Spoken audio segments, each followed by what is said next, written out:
Hi, and welcome to another episode of Project Geo. I'm Mason Rothman, and today we're in the Oblong booth at GEOINT 2012. And here next to me we have Dave Schwartz. So, Dave, today what are you going to be showing us exactly? I'm going to be showing you Mezzanine, our collaborative conference room solution. Now, what does that mean exactly for the average Joe out there? So what we find is a lot of places where people are working with digital assets, data, information systems. People have to make one presentation that gets distributed to the group when they one presenter talking at the group. What we're looking to do is say all these assets live on different systems, they live in different types of applications. How are people going to collaborate, whether they're in the same room like you'll see here, or imagine that you have room-to-room collaboration where there's people with the laptops and computers in another part of the world, and how you're going to work together to make decisions. Okay, so how long have you guys been in business for, and where are you guys based out of? We're headquartered in Los Angeles, but we have demo facilities in San Francisco, DC, Boston, London next week, New York's coming, Barcelona as well. Wow, you guys are really growing at a rapid pace, huh? We are. Okay, excellent. Well, let's go ahead and get into a demo if we can. Sure, absolutely. So what we have here is a number of screens. So what you're going to imagine is we've changed this so that there's more screen real estate, because there's a lot more digital assets and data that's out there in the world, but we haven't really given people the ability to address it or use it. So here we put 3 screens up on the side here. We'll actually get to some more information on the side. When we're looking at something like this, some information that's come into the room that we're talking about, we might want to bring other experts into the conversation. Maybe the way we're going to do that is with video conferencing solutions, right? Right now, this is the Cisco system. There we are again. How's it going?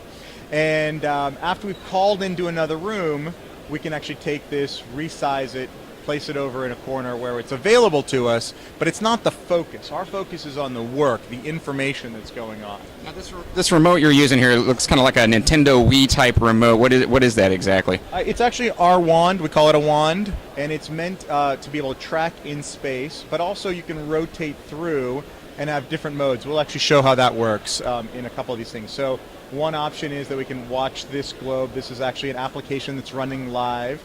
Maybe what we want to do is capture an image that's on the screen. Right there, we capture that. We can grab this asset that's right here. We can actually bring this across. We have more screen real estate on the side on our corkboards. We can actually bring that over. You can actually see this end up. We can drop that right there. So it's something that we've focused in on using the capture option of the system.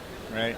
If we come back to the main screen, we can actually see that while they're driving the system right now, I can also drive this system. So I can use a different mode we call reach through to control the application. Maybe we'll leave this running over here and bring in a different model. This happens to be Google SketchUp that's running it on a laptop in this room, but it could be any application running on any system on your network.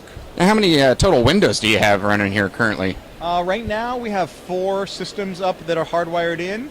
They can actually support up to 12 feeds that are live.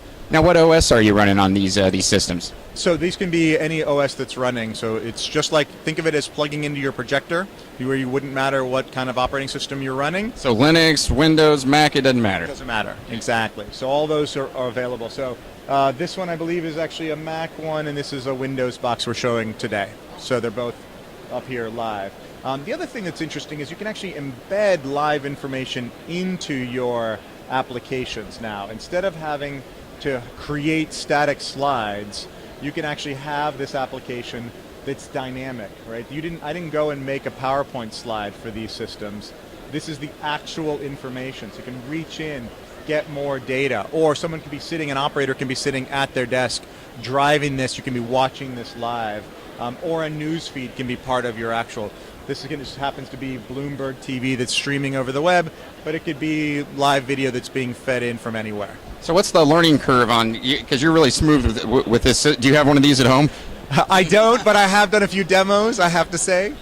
So what's the learning curve on this? If I were brand new to this and were to buy this solution, how long would it take me to get sped up? It depends on the comfort level and how interested you are, but I'd say between half a day and a couple of days of getting used to the system. So, oh, not bad at all. No, it's really fairly intuitive. The idea of being able to point at something on the screen, press the button once, you pull back to resize it, you put it where you want it.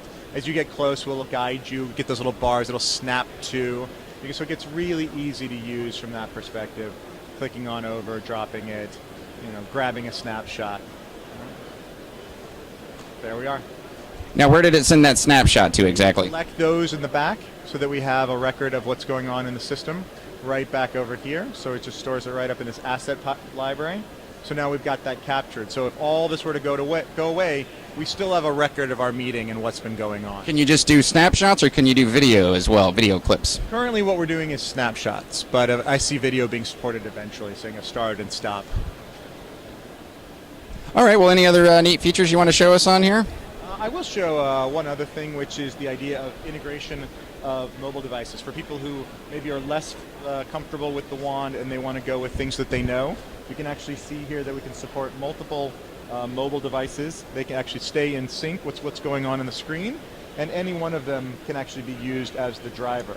So I can affect what's going on. Would you mind putting that down by there so Sure. she can get both of those? There you go. So we can actually show how I can drive through this, and at the same time the screen is updated as well. And again, that's video feeds that are updating without any work other than being part of the system. Now, is this only on iOS so far, or? We have an Android app that's in the final stages. Excellent, excellent. That's always good to have that presence on the Android market. Well, I'm going to go ahead and wrap up, if it's all right. Yeah. Well, this has been another episode of Project Geo. Thanks for watching. See you soon.